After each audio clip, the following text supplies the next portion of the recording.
the post-apocalyptic action movie, Mad Max Fury Road overtook the movie scene and left a lasting impression on fans and critics alike. And this was not only recognized at the box office. In 2016, the film won a total of 6 Oscars, particularly in creative areas such as production, design, makeup, and sound. It quickly became apparent that more movies would be made before the story around Max Rockatansky has continued in Mad Max the Wasteland.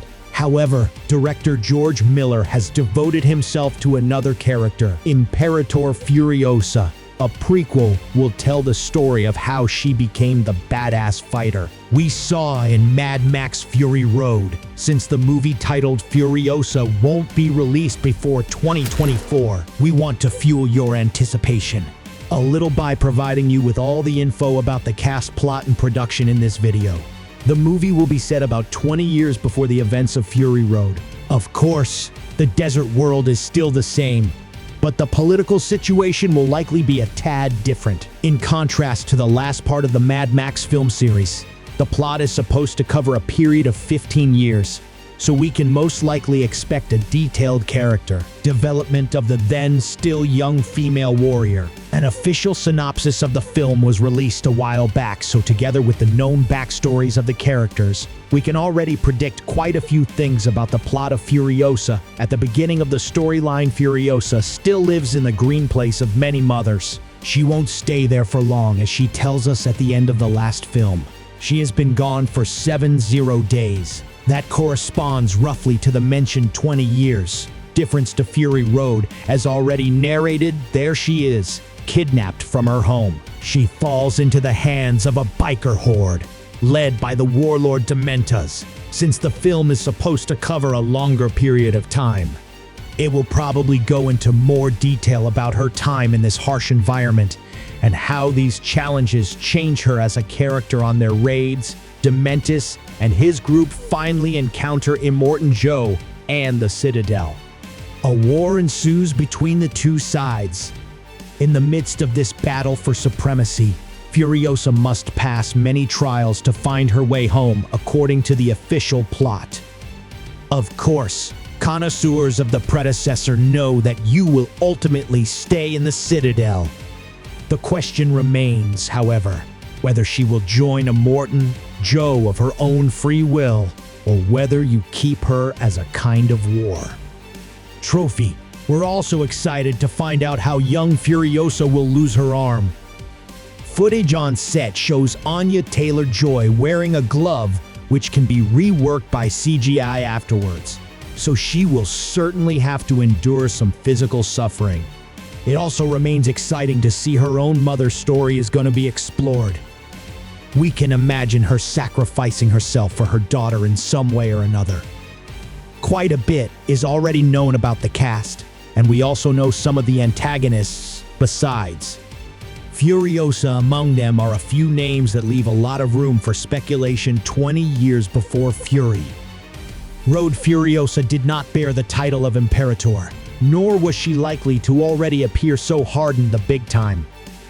Difference between the two stories means that the rule had to be recast. Charlize Theron, who plays the role of Furiosa in Fury Road, certainly won't be too sad about this decision. She repeatedly lamented the conditions on set and the working relationship with her acting colleague Tom Hardy. After the last film, even though they initially considered using computer animation in order to make the actress look younger, a good alternative for Throne was finally found. The young Furiosa is played by none other than Anya Taylor-Joy. After her role in the Netflix series, The Queen's Gambit at the latest, she is regarded as a new star in Hollywood and was also more than impressive in her last productions, The Northman and The Menu. Let's turn our attention to Dementis. The warlord is the leader of the biker horde, was originally meant to be played by Yahya Abdul-Mateen Ayi. However, it is still not known why the actor was substituted shortly before filming began. Yet his supposed successor is no stranger. Either the Warlord in the new film will presumably be played by none other than Marvel star Chris Hemsworth, who can already be seen in photos from the set with a massive beard.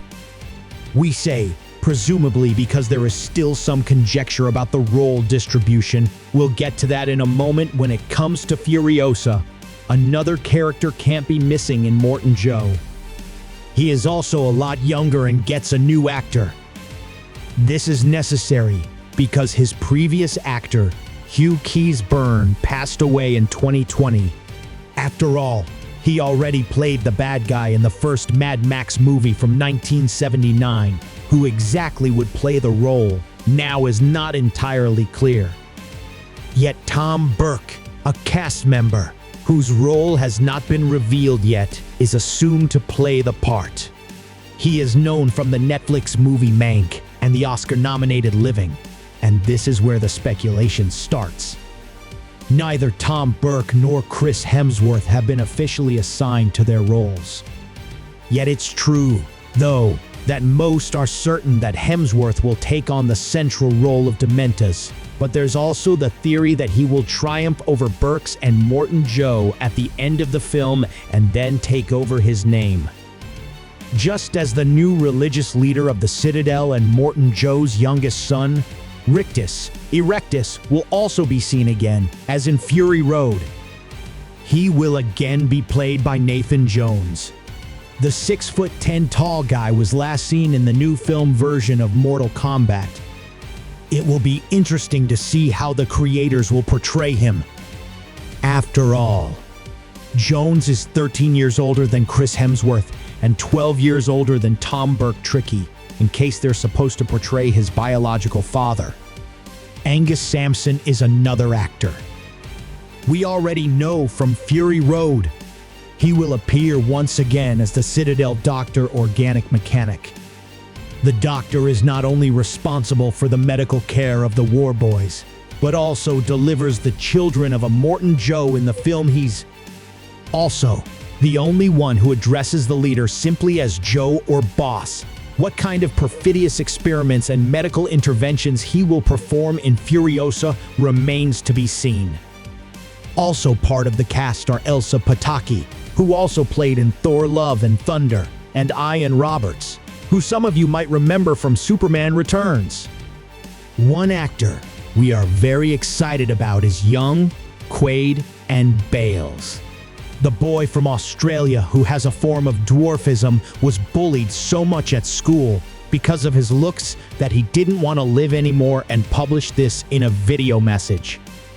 In the meantime, he has had several film requests, and after the film 3,000 Years of Longing with Idris Elba, Until the Swinton Furiosa is the second film in which he has managed to get a role as with the other Mad Max parts. George Miller will, of course, be in charge of directing again. The 78-year-old mastermind behind the scenes is indispensable in his position and is already planning the upcoming installments. Another reason for the prequel is co-writer Nikolai Thoris, who already created a detailed background story for each main character in Fury Road. The script for Furiosa was therefore already written during the filming of the last movie. However, since there were disputes between Miller and Warner Brothers, further progress was put on hold for the time being. Also back are lots of vehicles. While there were 135 in the 2015 film, there to be several more this time. It is clear that the Oscar for the Best Production Design is being aimed for again. Filming started in early 2021 in New South Wales, Australia, and over 850 new jobs were created and $350 million invested in local infrastructure for the movie alone after filming was completed. In late 2022, London-based DNAG also moved post-production to Australia. Not only does this substantiate the size of the project, but also created an additional 500 jobs. Tom Hardy will likewise return to the franchise after Furiosa with Mad Max: The Wasteland. The title for the next movie is already known, then again with Max Rockatansky in the leading role. But this shall not be the last movie of the franchise. According to rumors, there will be a 7th film for now, though we are looking forward to Furiosa. The movie is scheduled to hit theaters on May 24, 2024. That was it. All the latest info on Mad Max Furiosa. Are you excited to immerse yourself in the desert landscape of this post-apocalyptic world again? Let us know your views in the comments. And if you like this video, please give it a thumbs up. Thanks for watching. See you next time.